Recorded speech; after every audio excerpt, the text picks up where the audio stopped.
दोस्तों, कैसे हो आप सब। स्वागत है आपका एक और नई क्लास में। और ये क्लास में हम करेंगे अपना मॉक टेस्ट नंबर 2, जो हमने मॉक टेस्ट सीरीज स्टार्ट किया था अपने एसएससी जीडी 2026 के लिए।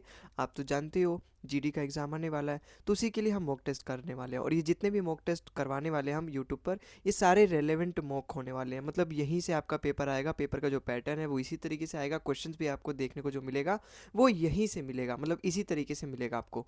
ठीक है, तो आप पहले ही देखो, आप उसका पैटर्न अगर आप जान लो तो आप उससे परिचित हो जाओगे किस तरीके से क्वेश्चन आएगा। तो ये अपना मॉक टेस्ट नंबर 2 है और स्टार्ट करते हैं अपने आज के मॉक टेस्ट को बिना टाइम वेस्ट किए। हाँ, ये एक क्वेश्चन रह गया था जब मैं पिछले वाला मॉक टेस्ट का जब मैं एडिटिंग कर रहा था, वहाँ पे देखा यार ये क्वेश्चन नंबर 12 वहाँ पे मिसिंग है, कट गया। और क्वेश्चन नंबर 12 अच्छा क्वेश्चन था, सीटिंग अरेंजमेंट के जितने भी सवाल होते हैं अच्छे होते हैं। तो मेरे को लगा कि हाँ, इसको करवाना तो चाहिए, तो फिर मैंने सोचा इस वाले मॉक टेस्ट में इसको इंक्लूड कर लूँगा। तो पहले हम इस वाले क्वेश्चन को ही कर लेते हैं, ठीक है। फिर उसके बाद हम अपना मॉक टेस्ट 2 यहाँ से स्टार्ट करेंगे। तो सबसे पहले हम इस वाले क्वेश्चन को करते हैं। देखो, ये 12वां क्वेश्चन था अपना, 12वां क्वेश्चन वहाँ पे मिस हो गया था गलती से। आओ करते हैं पहले। 6 पीपल हैं, अलाइस, बॉब, कैरोल, डेविड, फैम, इमली और इमली, ठीक है, Frank and are sitting on a circular table for facing towards the centre. ठीक है, मतलब एक सेंटर है, मतलब एक सर्कुलर टेबल है और ये सेंटर की तरफ ये जितने भी कितने लोग हैं, 6 लोग हैं। तो 6 लोग सेंटर की तरफ मुंह करके अपना बैठे हैं। तो हम पहले 6 लोगों को यहाँ पे ड्रॉ कर लेते हैं। यहाँ पे 4 हो गए और ये अपने 5वां और ये अपना 6ठा हो गया। डेविड जो है वो सिट करता है बिटवीन द एलिस एंड इमली के बीच में, मतलब वो एलिस और इमली के बीच में बैठता है डेविड। इसका मतलब जो डेविड है वो एमिली और ये एलाइस के बीच में आएगा। इसका मतलब अगर मैं एलाइस को यहाँ पे रख रहा हूँ तो डेविड यहाँ आएगा और इमली कहीं यहाँ पर आएगी, क्योंकि इन दोनों के बीच में अपना डेविड आएगा। लेकिन यहाँ से पता है आपकी पॉसिबिलिटी जनरेट होती है और वही इस सवाल को अच्छा बनाता है। पॉसिबिलिटी क्या, जैसे यहाँ पे मुझे तो नहीं पता कि जो एलिस है वो इमली के सेकंड लेफ्ट है या फिर सेकंड राइट है। भाई यहाँ पे तो मैंने इसको अपने मन से रख दिया कि इमली के सेकंड लेफ्ट अपना एलिस होगा। लेकिन ये तो मुझे पता नहीं है ना कि ये इसके लेफ्ट साइड में है। जैसे यहाँ पे देखो, आप यहाँ पे पहले देखो, ये एलिस है और ये क्या है, इमली है। ये डेविड तो कहीं भी हो, मतलब ये दोनों आपस में इंटरचेंज कर दे पोजीशन, डेविड तो अपना बीच में ही आने वाला है। लेकिन ये चीज़ तो मुझे पता नहीं है ना कि एलिस जो है वो हमेशा इमली के लेफ्ट में ही आएगा, राइट में आएगा। ये तो चीज़ मुझे पता नहीं है। तो इसके लिए मुझे एक पॉसिबिलिटी, एक और टेबल बनाना पड़ेगा, एक और सर्कुलर टेबल यहाँ पे बनाना पड़ेगा जिसमें 6 बंदे और बैठाने पड़ेंगे जो कि सेंटर की तरफ फेस करेंगे। और इस बार जो एलिस भाई है उसको मैं इमली के राइट साइड में बैठाऊंगा। तो यहाँ से एक पॉसिबिलिटी जनरेट होती है। और इस बार मुझे पॉसिबिलिटी को साथ लेना पड़ता है, क्योंकि फिर आगे चल के अगर मेरा वो वाला फिगर गलत हो गया तो फिर मेरा टाइम वेस्ट हो जाएगा। फिर से मुझे एक और फिगर बनाना पड़ेगा जिसमें मुझे एलिस को इमली के राइट साइड में रखना पड़ेगा। तो मैं साथ में लेके चलता हूँ इसको। तो इस बार मैंने इमली के सेकंड टू द लेफ्ट रखा था ए को, इस बार मैं राइट में रखूंगा। इसका मतलब इमली एलाइस को मैं इस बार यहाँ रखूंगा और इमली बहन अपने यहाँ पे आएगी। और बीच में तो अपना डेविड हमेशा यहाँ पे बैठा ही हुआ है। फिर आगे क्या बोला है, Carol sit to the immediate right of Bob. जो कैरोल है वो बॉब के इमीडिएट राइट बैठा है, मतलब बॉब ये लेफ्ट हो गया, बॉब यहाँ पे, अगर यहाँ पे बॉब बैठा ना तो वो इसके हमेशा इमीडिएट राइट बैठेगा। ठीक है, कैरोल है अपना। Frank and Alice are not neighbour. इसका मतलब जो फ्रैंक है ना वो कभी भी एलिस के पास नहीं आएगा। भाई यहाँ पे एलिस के पास यहाँ पे कभी भी फ्रैंक नहीं आएगा और फ्रैंक यहाँ पर कभी भी नहीं आएगा। इसका मतलब फ्रैंक यहाँ पे आ सकता है और फ्रैंक अपना यहाँ पे आ सकता है और फ्रैंक अपना यहाँ आ सकता है और इस वाले सिचुएशन में अपना यहाँ आ सकता है। Carol is immediate neighbour of Frank. ये जो कैरोल है ना ये वाला, ये इमीडिएट नेबर ऑफ फ्रैंक है, मतलब ये फ्रैंक के साथ में आएगा, कहीं भी आएगा ये फ्रैंक के साथ में आएगा। अब एक बात आप यहाँ पे ध्यान दो, जो कैरोल है वो बी के इमीडिएट राइट है, इसका मतलब बी के साथ भी आएगा और ये फ्रैंक के साथ भी आएगा। इसका मतलब ये आप यहाँ से समझ सकते हो, ये बी और एफ के बीच में आएगा भाई, और बी और एफ के बीच में इस तरीके से आएगा कि ये बी के राइट साइड में आएगा, क्योंकि बी के राइट साइड में, बॉब के राइट साइड में अपना कैरोल बैठेगा। इसका मतलब मुझे कोई ऐसा पोजीशन ढूंढना पड़ेगा जहां पर ये जो कैरोल है वो बी और एफ के बीच में आ जाए, मतलब बॉब और फ्रैंक के बीच में आ जाए। तो यहाँ पे ऐसे कौन सा पोजीशन है, देखो अगर यहाँ पे एफ नहीं आएगा, पहले इस वाले सिचुएशन में हम देख लेते हैं। अगर यहाँ पे एफ नहीं आएगा, यहाँ पे अगर एफ नहीं आएगा तो यहाँ पे मैं कैरोल अगर ले लूँ, लेकिन अगर मैंने इसको यहाँ पे कैरोल ले लिया तो फिर यहाँ पे मुझे बॉब लेना पड़ेगा या फिर फ्रैंक लेना पड़ेगा। लेकिन अगर मैं यहाँ पे फ्रैंक लेता हूँ फिर तो बॉब के इमीडिएट राइट होगा नहीं, और यहाँ पर अगर मैं बॉब लेता हूँ तो इमीडिएट राइट नहीं होगा, और अगर फ्रैंक लूंगा तो बॉब के साथ नहीं होगा। इसका मतलब मैं कैरोल को यहाँ नहीं लूंगा, फिर मैं यहाँ किसको लूंगा, फ्रैंक को तो मैं ले नहीं सकता। इसका मतलब मैं यहाँ पे बॉब को अगर लूँ तो बॉब हो गया और यहाँ पे ये कैरोल आ गया। अब देखो, अगर मैंने इसको यहाँ पे बॉब लिया, बॉब को अगर मैंने यहाँ बैठाया तो उसके इमीडिएट राइट में आ गया कैरोल, और कैरोल अपना फ्रैंक का नेबर भी है, और साथ में यही बोला Carol is immediate neighbour of Frank. इसका मतलब मेरी यही वाली सिचुएशन करेक्ट हो गई, और फिर मुझे दूसरी वाली सिचुएशन में देखने की जरूरत नहीं है, पॉसिबिलिटी देखने की जरूरत नहीं है, मेरा यही वाला यहाँ पे बिल्कुल करेक्ट हो गया। तो एक बार मैं फिर से आपको ये जितने फालतू की चीज़ें इनको रफ करके दिखा देता हूँ, ताकि आपको अच्छे से लगे हाँ कौन कौन सा मेरा आखिर सही टेबल है। तो यहाँ पे अपना क्या आ गया, यहाँ पे अपना बॉब भाई आ गया, और यहाँ पे अपना बॉब आ गया, यहाँ पे अपना कैरोल आ जाएगा, और यहाँ पे अपना क्या आ गया, फ्रैंक आ गया। इस वाले इसकी अब मुझे ज़रूरत ही नहीं, क्योंकि अपना यहीं से मिल गया आंसर। अगर आप इसमें हम अगर देखें पॉसिबिलिटी क्या कर सकते हैं, भाई यहाँ पे फ्रैंक तो आएगा नहीं, यहाँ पे कैरोल आएगा या फिर बॉब आएगा। देखो हमारा आंसर यहाँ से आ गया, लेकिन एक बार समझने के लिए, एक बार और समझाने के लिए मैं यहाँ पे भी एक बार दिखाता हूँ, क्योंकि यहाँ तो हम प्रैक्टिस कर रहे हैं ना। मॉक टेस्ट आप प्रैक्टिस कर रहे हो, यहाँ से सीखोगे कंसेप्ट किस तरीके से हमें करना है, कुछ ट्रिक वगैरह अगर आपसे यहाँ से दिमाग में घुस गया तो बहुत ही ईजी होगा सिटिंग अरेंजमेंट के सवाल को करने में। कई बच्चों को परेशानी होती है, कई बच्चे अपना वो कर तो लेते हैं इसको सॉल्व पूरा, लेकिन टाइम वेस्ट करके। तो टाइम वेस्ट हमें नहीं करना, पहले से ये सारी चीज़ें देखनी है कि किस तरीके क्या क्या गलतियाँ होती हैं, और वही मैं आपको यहाँ पे बताना चाहता हूँ। देखो यहाँ पे फ्रैंक तो मैं रख नहीं सकता, इसका मतलब कैरोल और बॉब को ही रख सकता हूँ, लेकिन बॉब की इमीडिएट राइट आना चाहिए। इसका मतलब अगर मैं यहाँ पे बॉब को रखता हूँ तो इमीडिएट राइट कैरोल आ नहीं पाएगा, क्योंकि यहाँ पे ए पहले से ही झक मार के बैठा हुआ है। अगर मैं यहाँ पे कैरोल को लेता हूँ, फिर मेरे को यहाँ पे बॉब को लेना पड़ेगा, फिर बॉब के इमीडिएट राइट अपना कैरोल आ जाएगा। लेकिन लास्ट लाइन में ये भी बोली है कि जो कैरोल है वो फ्रैंक का नेबर होना चाहिए। अगर मैंने यहाँ पे कैरोल को ले लिया, बॉब को यहाँ पे ले लिया, तो मेरी एक कंडीशन तो सेटिस्फाई हो रही है कि जो कैरोल है वो बॉब की इमीडिएट राइट बैठेगा। लेकिन ये वाली जो सिचुएशन है, ये वाली जो लास्ट वाली है, कैरोल जो इमीडिएट नेबर है फ्रैंक का, वो वाली मेरी सिचुएशन यहाँ पे सेटिस्फाई नहीं कर रही। इसका मतलब ये वाला मेरा जो भी टेबल है वो करेक्ट नहीं है, ये वाला मेरा बिल्कुल करेक्ट टेबल यहाँ पे बनता है।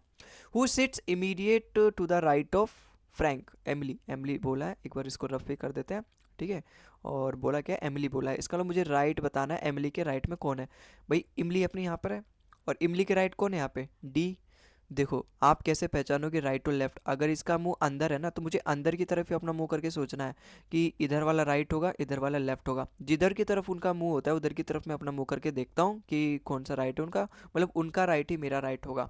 तो इमली का राइट डी है तो मेरा राइट भी डी होगा, मतलब मेरा राइट जो है वही इमली का राइट होगा। तो इमली के राइट पूछा है ना यहाँ पे, इमीडिएट राइट ऑफ द इमली, तो इमली के राइट कौन है, डेविड। अपना ऑप्शन नंबर सी इसका बिल्कुल करेक्ट हो जाएगा। ठीक है, तो अच्छा सवाल था, मेरे को आपको बताना था इसलिए मैंने इसको इंक्लूड कर लिया, और पॉसिबिलिटी के साथ ये सवाल होने वाला है। ठीक है, आओ चलते हैं अगले सवाल पे। अगला सवाल देखो यहाँ पे, और अगर आप पॉसिबिलिटी के साथ नहीं करोगे ना तो वही चांसेस है कि आपके सवाल बन जाएंगे एक ही बार में पॉसिबिलिटी के बिना। लेकिन अगर नहीं बना तो टाइम वेस्ट का हमें फिर कोई रिस्क नहीं लेना, ठीक है। कट्टर कंपटीशन चल रही है, लाखों बच्चे फार्म भरे हैं, लाखों बच्चे पेपर देंगे, ठीक है। तो और वही थोड़ी सी चूक, स्पीड कम, एक्यूरेसी बिगड़ने की फिर चांसेस, हेजिटेशन हो जाती है ना। तो ये गलतियाँ बिल्कुल नहीं करनी, एकदम संभल के चलना है, फूक फूक के कदम अपना रखना है यहाँ पे। ठीक है, अब देखो इस वाले सवाल को बनाओ। अगला सवाल देखो यहाँ पे, आज से हमारा मॉक टेस्ट 2 स्टार्ट हो गया। यहाँ से पहला क्वेश्चन देखो यहाँ पे क्या बोला, in the following question select the related letter from the given alternatives. मतलब जो रिलेशन इन दोनों में है ना उसका ही रिलेशन यहाँ पे मुझे ढूंढना है, मतलब इसका पार्टनर मुझे एक्चुअली यहाँ पे ढूंढना है। भाई इन दोनों में आखिर यहाँ पे क्या रिलेशन है देखोगे आप। देखो अगर मुझे वाई से एम पे जाना है तो मैं क्या करूँगा, 25 से अगर मुझे 13 पे जाना है तो बताओ मैं क्या करूँगा, माइनस करूँगा 12, माइनस 12 करूँगा। इसका मतलब यहाँ पर भी मुझे 12 माइनस करना पड़ेगा। लेकिन एक सेकेंड, ये जेड तो जेड यहीं पर है, एम का फिर वाई लिख दिया। ओ भाई यहाँ पे तो सिचुएशन वो अलग ही है, यहाँ पे कुछ माइनस का खेल चल ही नहीं रहा। यहाँ पे ये देखो, यहाँ पे ना ये पोजीशन इंटरचेंज किया गया है, जो बीच वाला है वो बीच में ही रहेगा, और जो एम जो वाई पहले था वो अब लास्ट में आ गया, जो एम लास्ट में था अब वो पहले आ गया। तो कुछ नहीं करना, के अपना बीच में रहेगा। देखो के किस में बीच में, एक ही में, ऑप्शन नंबर ए इसका बिल्कुल करेक्ट हो जाएगा।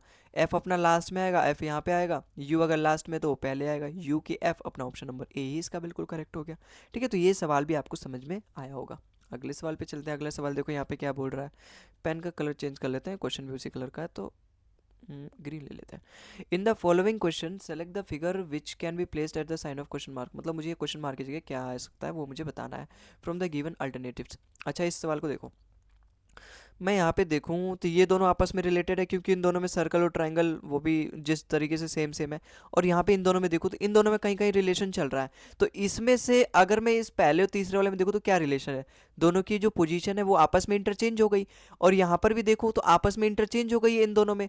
इसका मतलब अब इसका वाला यहाँ पे आएगा, ये जो बीच में है इस तरीके से अल्टरनेटिव चल रहा है, इसका इसके फिर इसका इसके। इसका मतलब जो क्वेश्चन मार्क आएगा वो इसका इंटरचेंज होगा, जो तीसरा वाला है। इसका मतलब नीचे इस बार ट्रायंगल आ जाएगा वो भी फिल, और खाली ऊपर सर्कल आ जाएगा। ये तो इजी क्वेश्चन था, तो मुझे एलिमिनेशन की जरूरत ही नहीं पड़ी। अपना ऑप्शन नंबर डी इसका बिल्कुल करेक्ट हो जाएगा।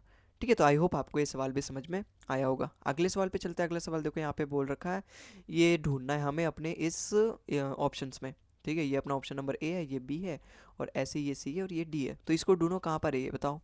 क्या पहले वाले मिल रहा है? अरे वाह, पहले वाले ही मिल गया भाई। ये देखो ये रहा, पहले वाले ही मिल गया। लेकिन बेस्ट फिगर का हमें ढूंढना होता है, बेस्ट फिगर। देखो इसमें तो कहीं दिख ही नहीं रहा, ये तो ऐसे ही गलत हो गया। और ना ही मुझे इसमें दिख रहा है। देखो यहाँ पे ये सीधा सीधा हो गया, इसमें भी नहीं दिख रहा, ये भी नहीं है ना। और तो कहीं है ही नहीं इसमें, और इसमें इसमें भी नहीं दिख रहा भाई। इसका मतलब मेरा पहले ही ऑप्शन करेक्ट है, बिल्कुल ऑप्शन नंबर ए इसका बिल्कुल करेक्ट है। अगला सवाल देखो यहाँ पे, which of the following group of letter then sequentially place from left to right with the complete the given series. अच्छा, मुझे इस सीरीज को कंप्लीट करना है। तो सबसे पहले तो मुझे यहाँ पे देखना पड़ेगा। देखो इतने सारे लेटर्स हैं, इसको गिनना अपने आप में ही मतलब 4-5 सेकंड बर्बाद करना। तो आप यहाँ पे जब जब इस तरीके से बड़ी सीरीज आ जाए ना, तो वहाँ पे एग्जामिनर डेफिनेटली आपके लिए कुछ वहाँ पे पोला की पर्ची की तरह आपको हिंट देगा वहाँ पे। अब हिंट कैसे देगा, यहाँ पे एक बात अगर आप हिंट महसूस कर पाओ, मैं तो देखो दिख गया मुझे। यहाँ पे 4-4 बार टी आ रहा है, यहाँ पर भी 4 बार टी, यहाँ पर भी 4 बार टी, यहाँ पर भी 4 बार टी, यहाँ पर भी 4 बार टी। इसका मतलब यहाँ पर भी 4 बार टी आना चाहिए, दूसरे प्लेस में टी होना चाहिए मेरा। भाई यहाँ पे तो मुझे अभी नहीं पता, लेकिन यहाँ पे जरूर टी होना चाहिए, क्योंकि 4-4 टी होना चाहिए। तो ये वाला अपना ऑप्शन नंबर एलिमिनेट हो गया, क्योंकि यहाँ पे दूसरे में यू दे रखा है। कैसे दे रखा है? यू यू कैसे दे रखा है? टी आना चाहिए यहाँ पे, तो टी देना चाहिए, यहाँ पे तो टी है ही नहीं। तो अपना ऑप्शन नंबर डी यहाँ पे एलिमिनेट हो गया। अब एक चीज अगर आप देखोगे ना, अगर यहाँ पे देखोगे 4 बार टी है, उसके बाद 2 बार यू है, 4 बार टी है, उसके बाद 2 बार यू है, तो और यहाँ पर भी 4 बार टी है, 2 बार यू होना चाहिए। इसका मतलब पहले यू आना चाहिए, पहले यू आना चाहिए। ये भी नहीं होगा, ये भी नहीं होगा। अपना ऑप्शन नंबर सी बच गया, यही करेक्ट आंसर है। अब इसको आप मैच करके भी देख लो। अगर मेरा पहले यू आ रहा है, फिर टी आ रहा है, फिर से यहाँ पे यू आएगा, और फिर यहाँ पे टी आएगा, और देखो बिल्कुल सही हो गया भाई। यहाँ पे 4 बार टी हो गया। मतलब ये जो सीरीज है मैं यहाँ पे देख पा रहा हूँ, डबल एस 4 बार टी फिर डबल यू, डबल एस 4 बार टी फिर डबल यू, ऐसे यहाँ पे डबल एस 4 बार टी डबल यू। समझ में आया क्या झोल है यहाँ पे? बिल्कुल समझ में आया होगा, और ऑप्शन नंबर सी इसका बिल्कुल करेक्ट हो गया। अगले सवाल पे चलते हैं। अगला सवाल देखो यहाँ पे क्या बोल रखा है, A is mother of B, B is sister. इतना पढ़ने का टाइम नहीं है, डायरेक्ट बनाते स्टार्ट करो। ठीक है, ए जो है वो मदर है बी की, मतलब ए जो है वो माता है बी की। तो ए जो है वो मदर है बी की, बनाते जाओ। ठीक है, बी जो है वो सिस्टर है सी की, जो बी है वो सिस्टर है सी की। ठीक है, सी इज फादर ऑफ डी, जो सी है वो फादर है डी का। ठीक है, डी इज ब्रदर ऑफ ई, जो डी है वो ब्रदर है किसका? ई का। भाई यहाँ पे हम देखो ट्राइंगल से अपना मेल डिनोट करते हैं, और सर्कल से हम अपना फीमेल डिनोट करते हैं। ठीक है, अब यहाँ पे देखो ई जो है वो हस्बैंड है एफ का, ई जो है हस्बैंड है इसका, मतलब अगर ये एफ का हस्बैंड है तो एफ इसकी वाइफ होगी, है ना। एफ इसकी एफ होगी, वो होगी मेहरारू। F is sister of G, F जो है वो सिस्टर है जी की, एफ जो है वो सिस्टर है जी की। इसका मतलब जी यहाँ पर आएगा, क्योंकि एफ तभी तो यहाँ पे जी की सिस्टर बनेगी ये। और how is C related to F, C related to F मतलब मुझे इन दोनों का रिलेशन बताना है। सी रिलेटेड टू एफ, भाई एफ के पति, पति के भाई का पिता, पति के भाई का पिता मतलब पति का भी पिता, पति का पिता मतलब husband father. Option number D इसका बिल्कुल करेक्ट हो जाएगा। ए भी नहीं होगा, बी भी नहीं होगा, सी भी नहीं होगा, ऑप्शन नंबर डी इसका बिल्कुल करेक्ट हो जाएगा। ठीक है, तो आई होप आपको ये सवाल भी समझ में आया होगा, और मैं उम्मीद करता हूँ आपने इसको बना लिया होगा। ठीक है, वीडियो को पॉज कर दिया करो, फिर तुरंत बनाया करो, फिर तुरंत वीडियो को ऑन कर दिया करो। ये तरीका होता है बेस्ट सवाल को सॉल्व करने का। अगर आप यूट्यूब पे प्रैक्टिस कर रहे हो इस तरीके से तो करो। ठीक है, अब अगला सवाल देखो, क्वेश्चन नंबर 6 देखो, विच of the following letters will replace the question mark. अच्छा, मुझे यहाँ क्वेश्चन मार्क की जगह बताना है यहाँ पे क्या आना चाहिए। अगर मैं यहाँ देखूँ, ये 18 ये आर सबकी प्लेस वैल्यू याद होनी चाहिए। मस्ट मस्ट मस्ट मस्ट, कितनी बार भी मस्ट बोलूँ कम पड़ जाएगा, क्योंकि कोडिंग रिगार्डिंग आप बिना नंबर ऑफ प्लेस के, मतलब जो प्लेस वैल्यू है कितने भी अल्फ़ाबेटिकल लेटर्स की, अगर आपको याद नहीं है तो आप उसको नहीं कर पाओगे, ठीक है। तो ये तो ज़रूर याद कर लेना। तो आर जो 18 उसकी प्लेस होती है, ये 15वां है, ये 12वां है, ये 9वां है। मैं यहाँ पे पैटर्न देख पा रहा हूँ, 3 माइनस करते जा रहा है बार बार। इतना समय नहीं होता कि बार बार यहाँ पे लिखूँ आपको दिखाऊँ, नहीं, इतना समय नहीं होता।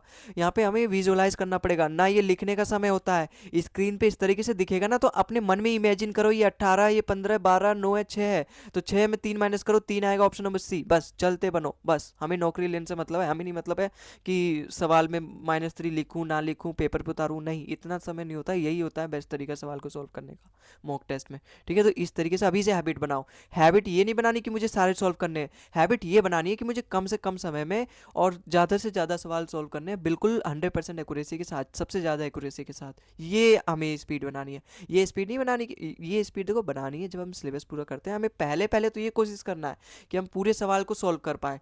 लेकिन अब चल रहा है आखिरी मौका, लास्ट 30 डेज चल रही है। यूट्यूब पे स्ट्रैटेजी देखी, लास्ट 30 डेज स्ट्रैटेजी मैंने नहीं बनाई, लेकिन देख लेना, वहाँ पर अच्छी स्ट्रैटेजी बताएंगे, ठीक है। एक देखना किसी अच्छे टीचर्स की, और वैसे मैं तो रिकमेंड करूँगा। लेकिन हाँ, आप इसी चीज़ पे फोकस करो कि आप अपनी स्पीड और एक्यूरेसी, ये दो चीज़ मेंटेन करनी है आपको। मेंटेन करनी मतलब इन दोनों चीज़ पे बस काम करना है। इन दोनों चीज़ पे काम करोगे तो आपका बेड़ा पार हो जाएगा। अगले सवाल पे देखो, क्वेश्चन नंबर 7 है, in the following question select the figure which can be placed at the sign of question mark. अच्छा, मुझे क्वेश्चन मार्क की जगह बताना है यहाँ पे क्या आएगा, ठीक है। वैसे मुझे पढ़ने की जरूरत है नहीं, इमेज देख के मैं बता सकता था यहाँ पे क्या है, या फिर आप ही बता सकते हो। देखो यहाँ पे क्या बोल रखा है, ज़्यादा बकवास नहीं करते। इस वाले फिगर से और इस वाले फिगर में आखिर यहाँ पे क्या किया गया है, ये एक तीर कम कर दिया गया, यहाँ पे एक तीर कम कर दिया गया, और यहाँ से भी एक तीर कम कर दिया गया। अब इस वाले फिगर में आया तो ये वाला भी कम कर दिया गया, और ये वाला तो बिल्कुल गायब कर दिया गया। फिर इस वाले में से इस वाले में आए तो ये वाला तीर बिल्कुल गायब कर दिया, फिर इसको स्टार्ट कर दिया, ये वाला गायब कर दिया। इसका मतलब यहाँ पे तो कुछ होगा ही नहीं, क्योंकि यहाँ पे ये बचा है, ये वाला यहाँ से गायब हो जाएगा। और जब ये वाला यहाँ से गायब हो जाएगा तो मैं अपने ये देखो, ये वाला बिल्कुल इनकरेक्ट होगा, ये वाला भी बिल्कुल इनकरेक्ट हो जाएगा। अब ये डायरेक्ट तो आ नहीं सकता, क्योंकि यहाँ से गायब दो एक ही साथ थोड़ा ना गायब होगा, एक ही गायब होगा। ऑप्शन नंबर बी इसका बिल्कुल करेक्ट हो जाएगा। और कौन सा बच गया था, ये वाला अपना नहीं होगा, ठीक है। तो समझ में आओगे, इजी था, कुछ था नहीं इसमें। आओ चलते हैं अगले सवाल पे। इन the following question select the missing number from the given series. अच्छा, इस सीरीज में से मुझे फाइंड करना है क्वेश्चन मार्क की जगह क्या आएगा। देखो, अगर मैं यहाँ पे देखूँ 4000, 2000, 1000, क्या क्या रिलेशन है भाई इसमें। इसका आधा कर दिया जा रहा है, 4000 का आधा 2000, 2000 का आधा 1000, 1000 का आधा 500, 500 का आधा 250, इसका और 250 का आधा 125 होता है। इसका मतलब क्वेश्चन मार्क की जगह 250 आना चाहिए। ऑप्शन नंबर डी इसका बिल्कुल करेक्ट है। तो ऐसे ही उड़ा दो, ऐसा ज़्यादा सोचने की, लिखने की और फिर पेंसिल से वो कॉपी उतारने की, अब वो बच्चानी हरकतें छोड़ो। अब यहीं पे इस तरीके से आप सॉल्व करो, यही आपको हैबिट डेवलप करनी है, यही मैं आपसे बात करना चाहता हूँ, यही मैं आपको बताना चाहता हूँ। अब देखो क्वेश्चन नंबर 9 में, by interchanging the two sign. अच्छा, मतलब इन दोनों साइन को अगर मैं चेंज कर दूँ, इंटरचेंज कर दूँ कौन से ऑप्शन में, तो वो जो इक्वेशन है वो करेक्ट हो जाएगी। अच्छा देखो, पहले इक्वेशन में देखें अगर हम, और देखो पता है किसको ट्राई करो। अगर मैं एक चीज़ बताऊं आपको, अगर ये डिवाइड कभी भी दिया ना, तो आप सबसे पहले, अगर मेरा पहले वाले मात्र पहले वाले, देखो पहला वाला तो हो जाएगा। मैं क्या बताना चाहता हूँ, अगर मान लो यहाँ पे कुछ और दिया होता कि, चलो यहाँ करके ही दिखाता हूँ। अगर ये डिवाइड दे रखा है, ये प्लस दे रखा है, तो डिवाइड आप सबसे पहले उसमें चेक किया करो ना। अगर मान लो यहाँ पे प्लस की जगह में मुझे को डिवाइड रखना है, यहाँ पे प्लस की जगह मुझे क्या रखना है, डिवाइड में रखना है, क्योंकि यहाँ सवाल में ये बोला प्लस की जगह डिवाइड रख दो, डिवाइड की जगह प्लस रख दो, तो यहाँ मुझे प्लस रखना है। अगर ये 390 को डिवाइड नहीं करता, फ्रैक्शन में आता, तो ये वाला सवाल अपना गलत हो जाता, क्योंकि इसका फिर आंसर तो इंटीजर में आ रहा है, 54 आ रहा है। अगर ये फ्रैक्शन में होता, बात मेरी भावनाओं को समझो, मेरी फीलिंग्स को समझो, मैं यहाँ पे क्या कहना चाह रहा हूँ, अपने अंतरात्मा से पूरा आपको इमेजिन करके दिखा रहा हूँ यहाँ पे अपने पेन पेंसिल से। भाई यहाँ पे क्या है, अगर यहाँ पे 90 नहीं होता, यहाँ पे 91 होता ना, तो ये 91 को 3 डिवाइड ही नहीं कर पाता। कोडेड इक्वेशन के सवाल में यही होता है बेस्ट ट्रिक, कि आप सबसे पहले डिवाइड वाला चेक किया करो, क्योंकि कई बार एग्जामिनर ऐसा दे देता है ना, कि जैसे आप यहाँ देखो, यहाँ पर जैसे बी वाले में देख लो आप, बी वाले को एग्जांपल मैं देखो आपको सिखाने के लिए भी आया हूँ, और मॉक टेस्ट की प्रैक्टिस तो करवाने आया हूँ, ठीक है। तो यहाँ पे देखो, अगर मैं प्लस की जगह यहाँ पे डिवाइड कर दूँ, क्योंकि सवाल में बोला है प्लस और डिवाइड को मुझे इंटरचेंज करना है, अब यहाँ पे क्या आ जाएगा, यहाँ पे हमारा प्लस आ जाएगा। तो यहाँ पे तो चलो, अब देखो 10 को 4 से जब मैं डिवाइड करूँगा, 2.5 आ रहा है, 2.5 आ रहा है कि नहीं, फिर 2.5 की 5 से मल्टीप्लाई करूंगा, कितना आएगा, 12.5।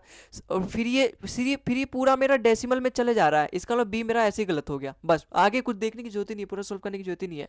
अगर वो पूरा उसको डिवाइड नहीं कर पा रहा, डेसिमल में आ रहा है, तो मुझे देखने की जरूरत ही नहीं, क्योंकि अपना जो यहाँ पे आंसर दे रखा है वो तो इंटीजर में है भाई, वो तो कंप्लीट नंबर है, डेसिमल में तो है ही नहीं। इसका मतलब यही बेस्ट ट्रिक होती है इसकी। तो अभी तो हम सॉल्व कर रहे हैं पहला वाला, ये तो मुझे आपको बताना था कि आप डिवाइड को सबसे पहले देखा करो। तो हम अपने सारे ऑप्शंस को चेक करना पड़ेगा यहाँ पे, इस वाले सवाल में तो आपको चेक करना पड़ता है, लेकिन ये कुछ ट्रिक्स होती हैं, कुछ चीज़ें होती हैं, टिप्स होती हैं, जिनको हम अप्लाई करके अपने समय को और भी कम कर सकते हैं। तो पहले वाले ऑप्शन में देखते हैं, मुझे डिवाइड की जगह प्लस रखना है और प्लस की जगह मुझे यहाँ पे डिवाइड रखना है। तो सबसे पहले तो डिवाइड होता है, क्योंकि बोर्ड मास का रूल के हिसाब से अपना यहाँ पे सारा काम चलता है। तो सबसे पहले भाई ब्रैकेट ऑफ तो यहाँ पे कुछ है ही नहीं, डी करना पड़ेगा, फिर मास करना पड़ेगा, मतलब अपना डिवाइड करना पड़ेगा, फिर मुझे मल्टीप्लाई करना पड़ेगा। सबसे पहले डिवाइड करूँगा, 90 को 3 से डिवाइड करूँ तो यहाँ पे माइनस का 30 आ जाएगा, क्योंकि माइनस इसके साथ ही लगेगा। फिर मैं मल्टीप्लाई करूँगा तो 4 दूनी 8, और यहाँ पे 76 प्लस 76 और प्लस में 8 करोगे कितना आएगा 84। 84 में से अगर मैं 30 घटा दूँ 54। यस, पहला वाला ऑप्शन मिल गया, मेरी किस्मत बहुत अच्छी है, 54 ही इसका बिल्कुल करेक्ट आंसर हो जाएगा। किस्मत तो उसकी फूटी हुई है जिसका ऑप्शन नंबर डी करेक्ट है, क्योंकि उसको फिर सारे चेक करने पड़ेंगे, है ना। तो कहीं भी मिल सकता है ये ऑप्शन, ए में, बी में, सी में और डी में। अगर वो अपनी वाइफ से लड़ाई करके पेपर बना रहा तो डी में रख देगा, है ना, सारे गुस्सा आपके ऊपर उतारेगा। लेकिन हमारे यहाँ पे पहले ऑप्शन मिल गया, तो यही बिल्कुल करेक्ट आंसर है, मतलब सेटिस्फाई करवाना है बस अपने ऑप्शंस को, और कुछ नहीं करवाना यहाँ पे। इस सवाल में देखो, क्वेश्चन नंबर 10 है अपना, in the following question select the related letter pair from the given alternative. अच्छा, मुझे जिस रिलेटेड में ये है, जो इन दोनों में रिलेशन है, वही रिलेशन यहाँ पे है, यहाँ पे मुझे ढूंढना है। तो बताओ क्या इन दोनों में क्या रिलेशन है। अगर मैं यहाँ देखूँ जी से एच, जी से एच, ओ भाई साहब, जी से एच मतलब +1 कर दिया जा रहा है, टी से भी मतलब +2 कर दिया जा रहा है। इसका मतलब पहले वाले में अगर ये आना चाहिए तो +1 करके आना चाहिए। एल 12 होता है, 12 और ये 14, ये कैसे आ गया, ये तो +1 करने आना चाहिए। तो जो रिलेशन मेरा यहाँ पे है वो इसमें सेटिस्फाई नहीं कर रहा। एफ से ए, ये तो माइनस हो गया, माइनस का 5, F6 होता है, ए 1 होता है, माइनस का 5, बी भी गलत हो गया। डी ई, भाई साहब यहाँ पे दिख रहा है, डी में अगर मैं +1 करूँ, ई आ रहा है बिल्कुल। क्यू, क्यू मतलब 17, एस मतलब 19, अगर मैं क्यू में 2 प्लस करूँ 17 से 19, बिल्कुल ऑप्शन नंबर सी यहाँ पे मेरा बिल्कुल सेटिस्फाई कर रहा है। ये मेरे ग्रुप का बंदा है, ऑप्शन नंबर सी इसका बिल्कुल करेक्ट हो जाएगा। अगले सवाल पे चलते हैं। अगला सवाल देखो यहाँ पे क्या बोल रखा है, क्वेश्चन नंबर 11 में, in a certain code language could is coded as this, okay, crown is coded as this, okay, doubt is coded as this, okay, और मुझे बताना है डी की वैल्यू, डी की वैल्यू बतानी है। देखो जब भी इस तरीके का सवाल आए ना, तो आपको पता है देखना है कि जिन जिन लेटर से ये मिलके बना हुआ है, इसका मतलब उसका एक सर्टेन कोड दिया गया है। जो डी का कोड यहाँ पे दिया गया है ना, वही डी का कोड इसमें भी यूज़ होगा, और अगर यहाँ पे डी प्रेजेंट होता तो वही कोड यहाँ पर भी डी की जगह यूज़ होता। मुझे डी का वैल्यू फाइंड करना है ना, तो जब भी आपसे पूछे डी की वैल्यू क्या है, एन की वैल्यू क्या है, एफ की वैल्यू क्या है, इस तरीके से अगर सवाल में पूछे, तो आपको हमेशा ये फाइंड करना है कि उस पर्टिकुलर डी की वहाँ पे क्वेश्चंस में क्या वैल्यू रखी गई है। अब जैसे, और उसको फाइंड कैसे करेंगे, अब जैसे यहाँ कूड में देखो, कूड का जो कोड है वो इससे किया गया है, मुझे तो डी की वैल्यू फाइंड करनी है, तो मैं डी देखूंगा किस किस में है। डी इस वाले में है और कूड वाले में डी है, तो मैं देखूंगा इसमें और इसके में क्या क्या कॉमन है, क्योंकि दोनों में डी कॉमन है, और मेरा फोकस पूरा एकदम आंख गड़ा के मैं बैठा हूँ डी में, तो मुझे डी चाहिए। अब डी चाहिए, अब इन दोनों में लेटर्स में क्या क्या कॉमन है, डी ओ यू कॉमन है, यहाँ पे डी ओ यू कॉमन है, यहाँ पे डी ओ यू कॉमन है। भाई 3 अगर लेटर कॉमन है तो नंबर भी तो 3 कॉमन आने चाहिए दोनों में। तो यहाँ क्या कॉमन है, एक तो 6 कॉमन है, दोनों में एक 6 कॉमन है, जीरो भी कॉमन है, जीरो भी कॉमन है, और 5 भी कॉमन है। इसका मतलब कुछ भी कहो, डी ओ यू, इन तीनों में से इन तीनों का ही नंबर कोई हो सकता है, लेकिन मुझे यहाँ पे एलिमिनेट करना पड़ेगा, क्योंकि मुझे तो डी का पता करना है। तो उसके लिए मुझे यहाँ पे दूसरा वाला दे रखा है, देखो ओ दे रखा है, यहाँ पे ओ ही मिलेगा, यहाँ पे ना, यहाँ पे डी दे रखा है ना ओ यू दे रखा है। इसका मतलब मुझे यहाँ से ओ का कोड मिल जाएगा। अगर मैं देखूँ, अगर मैं यहाँ इसको पहले रफ कर लेते हैं, हाँ पहले ये कर लो, ठीक है। अब देखो यहाँ पे ओ है यहाँ पे, और इन दोनों में अगर मैं देखूं, अगर इस वाले कोड में और इस वाले कोड में कुछ ना कुछ कॉमन होना चाहिए, क्योंकि दोनों में ओ कॉमन है, दोनों में केवल ओ कॉमन है, तो नंबर में भी कुछ ना कुछ कॉमन होना ही चाहिए। तो यहाँ पे क्या कॉमन है, देखो 7 दिख गया मुझे, यहाँ पर भी 7 है, यहाँ पर भी 7 है, तो कुछ भी कहो भाई, 7 तो होगा, वो अपने ओ के लिए होगा। लेकिन एक सेकेंड, 7 तो कॉमन है, लेकिन सी के लिए होगा वो, क्योंकि यहाँ पे तो 605 है, इसका मतलब एक नंबर और कॉमन होगा, क्योंकि सी भी कॉमन है, यहाँ पर सी भी कॉमन है, ओ भी कॉमन है, ओ भी कॉमन है, इसका मतलब 2 नंबर यहाँ होने चाहिए। और 2 नंबर फिर मुझे देखने पड़ेंगे, एक तो 7 है और एक कौन सा है, एक 5 है। इसका मतलब 5 है और 7 है, और 7 तो अपने यहाँ पे है ही नहीं। समझ पा रहे हो मेरी फीलिंग्स को, समझने की कोशिश करो भाई। मैंने पहले देखा डी ओ यू और सी ओ यू डी में, तो मुझे डी ओ यू दोनों में कॉमन मिला, और दोनों में 3 नंबर मुझे कॉमन लेंगे 605। इसका मतलब 605 में से ही कोई सा यहाँ पे डी ओ यू का नंबर होगा, लेकिन यहाँ तो मुझे केवल पर्टिकुलर डी का फाइंड करना है, तो मुझे उसका अलग करना पड़ेगा। तो अलग कैसे करेंगे? अब मुझे यहाँ से हिंट मिला भाई, यहाँ पे सी ओ कॉमन है, यहाँ पर भी सी ओ कॉमन है, तो यहाँ से मुझे ओ का मिल सकता है और सी का भी मिलेगा। लेकिन सी का मिला, यहाँ पे सी और ओ का मिला क्या है? सी और ओ का मुझे 5 मिला है, ये 7 मिला है। अब इनमें तो देखो सी है नहीं, इसका मतलब ये सी का जो कोड है ना ये 5, वो किसका है? ओ का है। इसका मतलब ये जो कोड है ओ का है, ये 5। इसका मतलब डी और यू का कोड क्या होगा? 6 और 0 में से कुछ होगा। तो यहाँ पे अगर मैं ऑप्शन में देखो 0 तो है ही नहीं, ऑप्शन नंबर डी, इसका मतलब डी का कोड क्या हो जाएगा? 6 हो जाएगा। ठीक है, तो आई होप ये समझ में आया होगा।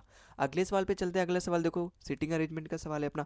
5 फ्रेंड्स है P B C G H are sitting around a circular facing toward the centre. अच्छा, सेंटर की तरफ फेस कर रहे हैं, फिर तो कोई दिक्कत ही नहीं है। क्योंकि दिक्कत आती है उसमें जब वो अपोजिट अपोजिट फेस कर रहे होते हैं, कोई भी कहीं भी मुंह करके बैठा हो रहता है, बाहर अंदर कहीं भी मर्जी है। लेकिन यहाँ पे सबको कंट्रोल में किया गया है, सबका जो फेस है वो सेंटर में, और 5 दोस्त हैं अपने, 5 दोस्त हैं, ठंड में अपना यहाँ पे आग ताप रहे हैं, तो पांचों को यहाँ पे बैठा देते हैं। और कितने हैं? P B C G H है, ठीक है। B is sitting immediate left of C, जो बी है वो इमीडिएट लेफ्ट ऑफ सी है। अगर मैं सी को यहाँ बैठाता हूँ तो इसका लेफ्ट ये होगा, मैं जिधर की तरफ उसका मुंह होता है ना, तो अगर इसका अंदर मुंह है तो इसका ये लेफ्ट हो जाएगा, ये राइट हो जाएगा, उसके मुंह के हिसाब से उसका लेफ्ट और राइट देखा जाता है। तो जो बी है वो इमीडिएट लेफ्ट है सी का। अगर ये सी है तो इसके इमीडिएट लेफ्ट ये है, इसका मतलब बी कहीं यहाँ पे बैठा रहेगा, बिल्कुल। G and H are not immediate neighbour of C, इसका मतलब सी के जो इमीडिएट नेबर है भाई, यहाँ तो अब सी आएगा नहीं, यहाँ पे तो जी और एच कुछ आएगा नहीं, क्योंकि यहाँ पे बी पहले से ही आ गया है। इसका मतलब सी का जो इमीडिएट नेबर है वो ना ही अपना यहाँ पे जी होगा ना ही एच होगा। तो इसका मतलब क्या है? यहाँ पे जी आएगा ना यहाँ पे एच आएगा, इन दोनों में से कुछ नहीं आएगा। और क्या बोल रखा है? H is sitting second to the right of P, इसका मतलब पी और एक बंदा यहाँ पे बैठेगा, उसके second right to the H बैठेगा। Who is sitting immediate left of P, देखो यहाँ पे जी नहीं आएगा और ना ही एच आएगा। अगर मैं यहाँ पे पी को लूँ, अगर मैं यहाँ पे पी को लूँ तो इधर तो लेफ्ट हो रहा है, ठीक है।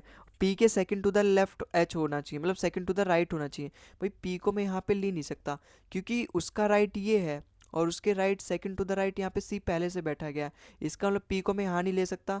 अगर मैं पी को यहाँ लूँ तो उसके सेकंड टू द राइट यहाँ पे फिर से नहीं बैठ पाएगा, इसका मतलब मुझे यहाँ पे पी लेना पड़ेगा। फिर पी के सेकंड टू द राइट यहाँ पे एच आएगा, और फिर एक ही बची है जी, यहाँ पे आ जाएगा। मेरी सारी कंडीशन सेटिस्फाई हो गई ना, जी और एच में से कोई यहाँ पे सी के पास बैठा है, और जिस तरीके से सवाल में बोला गया है कि जो पी है उसके second to the right H है, तो वहाँ पे मेरी सारी कंडीशन फॉलो हो गई। अब मुझे सवाल में पूछा क्या है? Who is sitting immediate left of P, P के इमीडिएट लेफ्ट कौन बैठा है? भाई पी अपना ये है, इसका लेफ्ट ये है, इमीडिएट लेफ्ट कौन है? सी है, सी बैठा है। ऑप्शन नंबर बी इसका बिल्कुल करेक्ट हो जाएगा। पी के इमीडिएट कौन बैठा है लेफ्ट में? सी बैठा है। ठीक है, तो अगले सवाल पे चलते हैं। अगला सवाल देखो, ये भी सिटिंग अरेंजमेंट का है।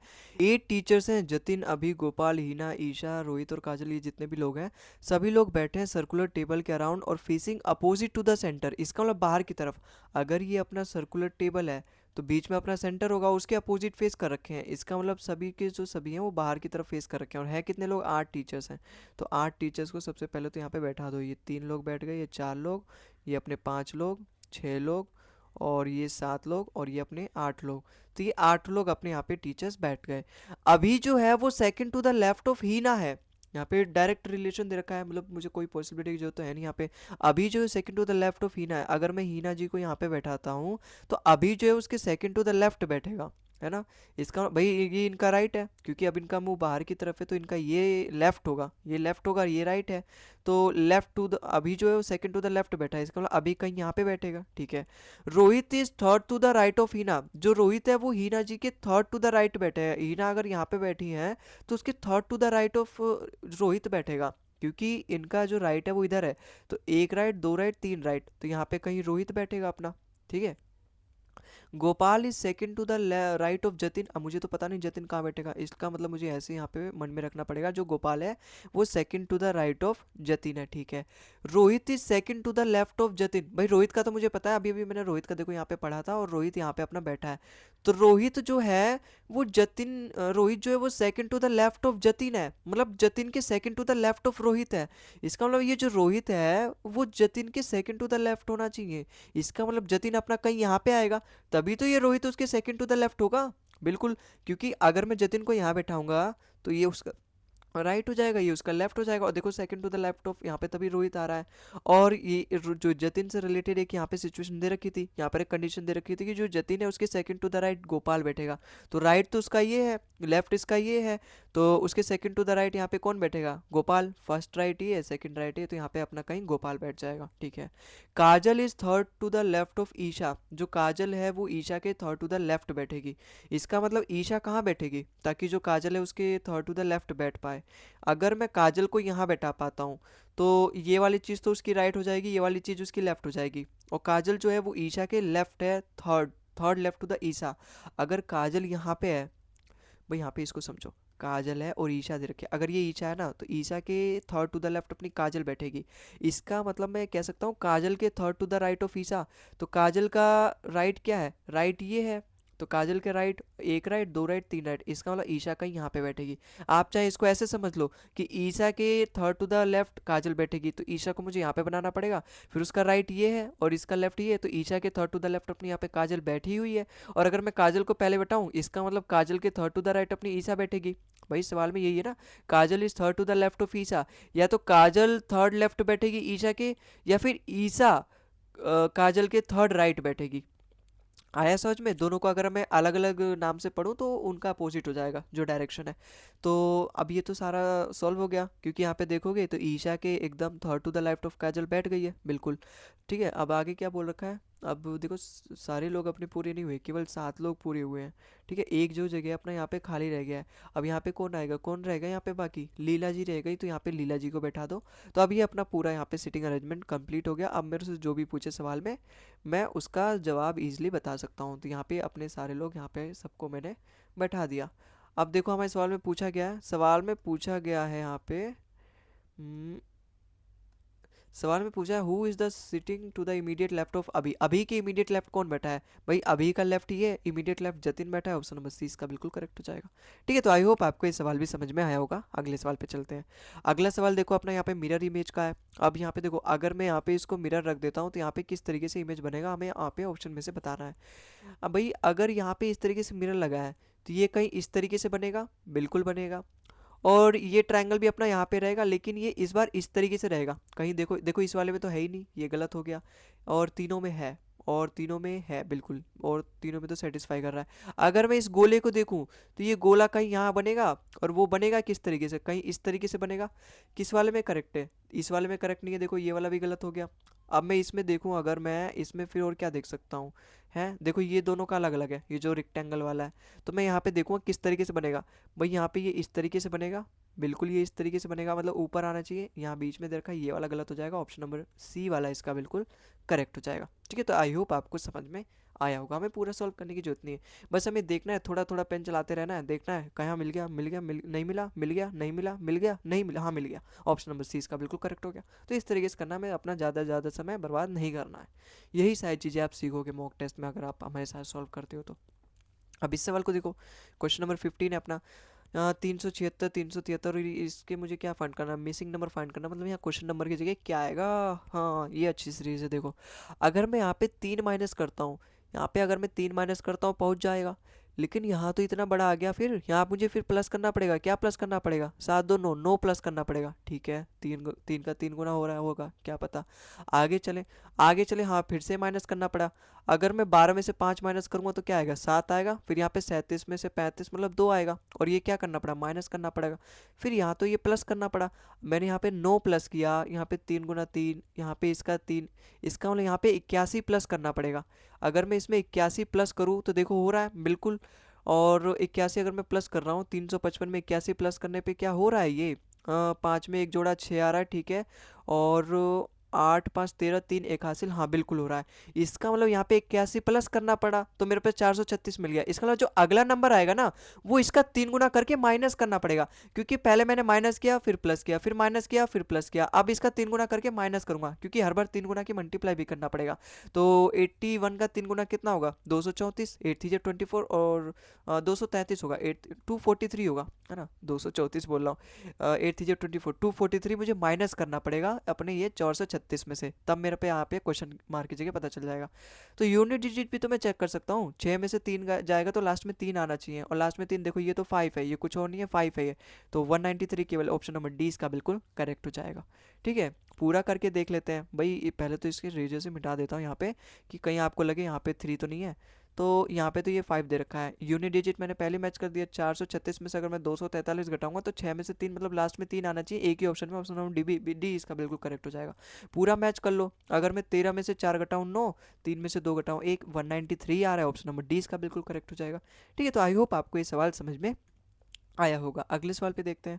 देखो ये फोल्डिंग इमेज का है, फोल्डिंग पेपर का सवाल है। अगर सपोज यहाँ पे इस तरीके से था, ठीक है, फिर मैंने उसको इस तरीके से फोल्ड किया और यहाँ पे मैंने कट लगा दिया। जब मैं इसको फिर से खोलूंगा तो ये कहीं इस तरीके से यहाँ पे बनेगा और यहाँ पे अपना सर्कुलर बनेगा, बिल्कुल कहीं है यहाँ पे देखो, ये वाला देखो गलत, ये किस तरीके से यहाँ पे, ये तो गलत है ना, ये भी गलत है, यहाँ पे कहीं सर्कल बनना चाहिए, गलत है ये। अब इन दोनों ऑप्शन में मेरा यहाँ पे होगा, देखो ये चीज़ भी यहाँ पे गलत है, क्योंकि ये जब खुलेगा ना तो वो इस तरीके से आएगा, कुछ इस तरीके से आएगा, कुछ यहाँ पे देखो इस तरीके से आएगा, और एक ही ऑप्शन में ऑप्शन नंबर ए इसका बिल्कुल करेक्ट हो जाएगा। ठीक है, तो आई होप आपको ये सवाल भी समझ में आया होगा, हालांकि कुछ समझने लायक था नहीं उसमें। अब यहाँ देखो क्वेश्चन नंबर 17 था अपना, यहाँ पे एट द रेट हैश और स्टार की जगह मुझे वो मैथमेटिकल ऑपरेशंस यूज़ करने हैं, वही प्लस माइनस डिवाइड, तब जाके मेरा यहाँ पे 160 आएगा। तो मैं यहाँ पे प्लस, यहाँ पे एट द रेट हैश और स्टार की जगह क्या लूँगा, प्लस माइनस डिवाइड मल्टीप्लाई, मैं क्या लूँगा ताकि 160 आ जाए। अगर मैं इसको देखूँ और फिर यहाँ से अगर मुझे एट द रेट हैश और स्टार की नंबर मिल जाएगी ना, फिर मैं उनकी वैल्यू यहाँ पे रख दूंगा, प्लस माइनस मल्टीप्लाई जो भी आएगी, फिर उसकी वैल्यू मुझे यहाँ पे करके दिखानी है और ऑप्शन में वही उसका आंसर दिया रहेगा। तो यहाँ पर मैं क्या रखूँ कि 160 आ जाए भाई।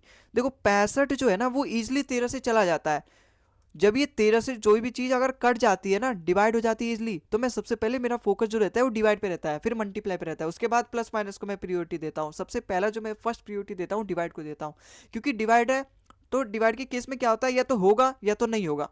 भाई प्लस माइनस तो होते रहते हैं, प्लस माइनस तो होगा ही होगा, लेकिन डिवाइड में और मल्टीप्लाई भी होगा ही होगा। मल्टीप्लाई से किसी भी को डिवाइड कर दो ना, मल्टीप्लाई मतलब किसी से भी मल्टीप्लाई कर दो, मल्टीप्लाई कुछ ना कुछ आएगा ही, लेकिन डिवाइड कभी भी किसी को नहीं कर सकता।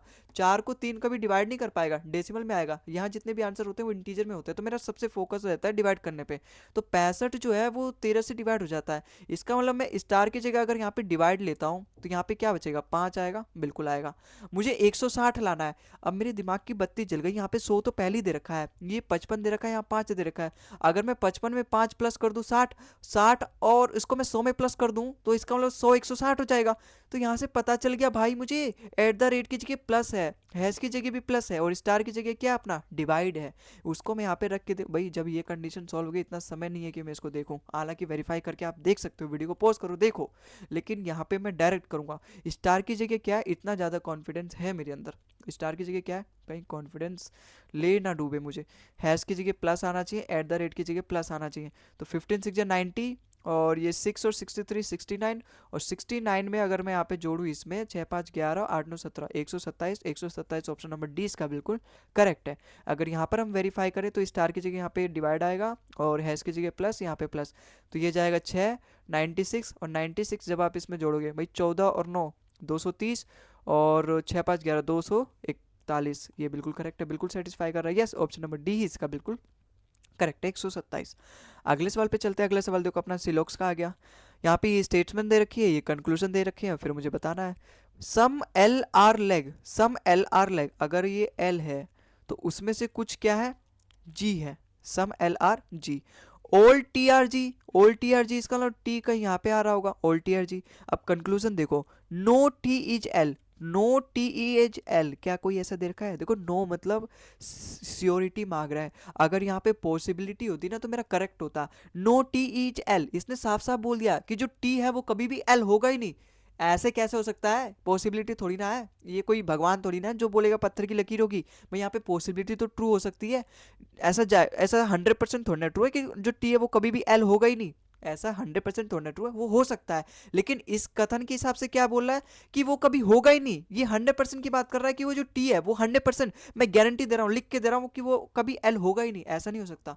पॉसिबिलिटी हो सकती है, क्योंकि यहाँ पे स्टेटमेंट में अगर मैं देखूँ ना तो एल और टी के बीच में नो का रिलेशन नहीं दे रखा। अगर नो का रिलेशन दे रखा तभी मैं कॉन्फिडेंस के साथ बोल सकता था कि जो टी है वो कभी भी एल नहीं होगा, लेकिन यहाँ स्टेटमेंट में दे नहीं रखा, इसका मतलब एल और टी आपस में मिल हो सकता है इनका।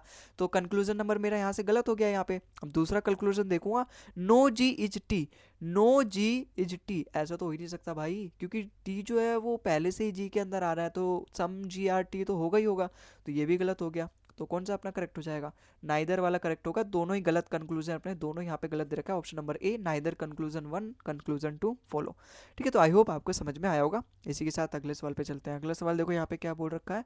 क्वेश्चन नंबर 19 है अपना, in a certain code language डोमके is coded as this and कबाब, कबाब दे रखा है क्या, KAOBF is coded as this and famed is coded as this. तो मुझे एम का बताना है। मैंने अभी आपको एक ऐसा सॉल्व करवाया था सवाल, जब भी आपको इस तरीके से वैल्यू पूछे तो आपको देखना होता है कि इन दोनों तीनों में कॉमन क्या है, और कॉमन से आपके नंबर भी पता चल जाएंगे कि उन जो कॉमन लेटर्स हैं उनके लिए क्या नंबर यूज़ किया गया है। तो अगर मैं पहले वाले में देखूं, मेरी नज़र यहीं पे आ गई, और मैं इस वाले में देखूं तो दोनों में देखो DM है, दोनों में DM है, और केवल DM ही कॉमन है। इसका मतलब इसमें दो नंबर ऐसे होंगे जो कॉमन होंगे, और वो क्या क्या है, एक तो जीरो है, एक तो यहाँ पे जीरो है, तो एक तो जीरो होगा, और एक तो 6 है, एक तो यहाँ पे 6 है। इसका मतलब डी और एम दोनों में कॉमन है, डी और एम के लिए यहाँ पे 0 और 6 यूज़ किया है। और अगर मैं देखूँ ना ऑप्शन में, जीरो है ही नहीं, जीरो है ही नहीं, इसका मतलब एम का क्या होगा, 6 हो सकता है, 6 हो सकता है। भाई अगर ये डी और एम का यहाँ पे 0 और 6 दे रखा है, मैं मान के चलता हूँ अगर एम का 0 होता, लेकिन वो ऑप्शन में है ही नहीं और मुझसे एम से पूछ रखा है, अगर मैं मान के चला कि एम का 0 है, ऑप्शन में है नहीं और एम का पूछ रखा है, इसका मतलब एम का 0 नहीं है, जो मैंने माना वो गलत है, वो डी का है इसका मतलब। तो बाकी का बचा एम का 6 हो जाएगा, 6 मेरा ऑप्शन में, ऑप्शन नंबर 20 का बिल्कुल करेक्ट हो जाएगा। ठीक है, तो आई होप आपको ये समझ में आया होगा। कई बच्चे क्या करेंगे, यहाँ से डी और एम का मिल गया, अब उसको एग्जिट फाइंड करने की कोशिश करेंगे यहाँ से इसको निकालने की, लेकिन यहाँ पे ओ कॉमन है, बस ऐसे कंफ्यूजन के लिए दे रखा है। कई बच्चे यहाँ से शुरुआत ही यहाँ से करेंगे, डी डोमके में और कबाब में देखेंगे कि ओ दोनों में कॉमन है, तो सबसे पहले मैं यहाँ पे ओ का ढूंढूंगा, लेकिन ओ की हमें ज्योति नहीं है। जो चीज़ हमसे पूछा है डायरेक्ट उस पर अटैक करो, एम पूछा है तो हमें केवल डायरेक्टली एम की बात करनी है। ठीक है, अगले सवाल पे चलते हैं। अगला सवाल तो देखो बहुत ईजी है, यहाँ पे डिक्शनरी फाइंड करना है, डिक्शनरी ऑर्डर कैरेट कुकुम्बर, देखो सब में सी है तो मैं सी वाला तो फाइंड करूँगा नहीं, और सब में देखो ये है, सब में सी है तो मैं फाइंड करूँगा दूसरे लेटर से फाइंड करना स्टार्ट करूँगा। और दूसरे लेटर में भी देखो तो ए वाले पहले आएंगे, 143, 143 वाले पहले आएंगे, 143 में भी अगर मैं देखूँ तो अब मैं तीसरा लेटर देखूँ, देखो यहाँ पर भी ए है, यहाँ पर भी ए है, यहाँ पर भी ए है, 1 और 4 और 3 नहीं, 1 और 4 5 में से आएगा कोई पहले, और मैं चारों ऑप्शन में देखूँ ना तो 4 पहले आ रहा है, तो मैं 4 को तो ऐसे ही काट दो। इसका मतलब अब मुझे देखना है 1 और 5 में से कौन सा आएगा, क्योंकि यहाँ पे 5 1 दे रखा है, यहाँ इन तीनों में 1 5 दे रखा है, तो 5 और 1 में से कौन आएगा। भाई अगर मैं 1 में देखूँ तो तीसरा लेटर अपना आर है, क्योंकि दो स्टार्टिंग के लेटर तो सेम सेम है, तो मैं तीसरा लेटर चेक करूंगा, आर और यू में से सबसे पहले क्या आता है, आर आता है, मतलब पहले वाला पहले आएगा, तो ये वाला ऑप्शन नंबर एलिमिनेट हो गया। अब यहाँ देखूँ तो मुझे चेक करना पड़ेगा तीसरा भी, क्योंकि यहाँ पे 3 भी दे रखा है यहाँ पे, तो मुझे तीसरा लेटर अगर मैं चेक करूँ, क्योंकि यहाँ पे देखो तीसरा लेटर अगर मैं चेक करूँ, अब मैं किस में चेक करूँगा, 5 और 3 में चेक करूँगा। तीसरा लेटर अगर मैं 5 में और 3 में देखूँ तो 3 वाला पहले आएगा, इसका मतलब 3 पहले आएगा, 5 बाद में आएगा। और इन सब में तो देखो गलत दे रखा है, पहले 5 दे रखा है, 3 बाद में दे रखा है, पहले 5 दे रखा है, 3 बाद में रखा है, ऑप्शन नंबर सी इसका बिल्कुल करेक्ट हो जाएगा। इस तरीके से आपको करना है, कभी भी आपको पूरी सीरीज फाइंड करनी नहीं है कि पहले क्या आएगा फिर बाद में क्या आएगा बाद में क्या आएगा, अपना ऑप्शन का यूज़ करना है, एलिमिनेशन मेथड यूज़ करना है। एक बार अगर आपको समझ में आ गया ना तो फिर आपका समय बहुत ही कम लगेगा। ठीक है, तो ये अपना आखिरी क्वेश्चन था आज का, और आज के लिए बस इतना ही। अगले वीडियो में हम अपना मॉक टेस्ट नंबर 3 करेंगे। अगर आपको वीडियो पसंद आए तो वीडियो को लाइक कर दो, चैनल को सब्सक्राइब कर दो, क्योंकि इसी तरीके से हम हेल्पफुल कंटेंट आपके लिए यहाँ पे लेकर आते रहेंगे। और ये भी बताना कमेंट में आपके 20 में से कितने सवाल सही गए। ठीक है, तो अगले वीडियो मिलते हैं, तब तक के लिए जय हिंद जय भारत, मिलते हैं अगली वीडियो में।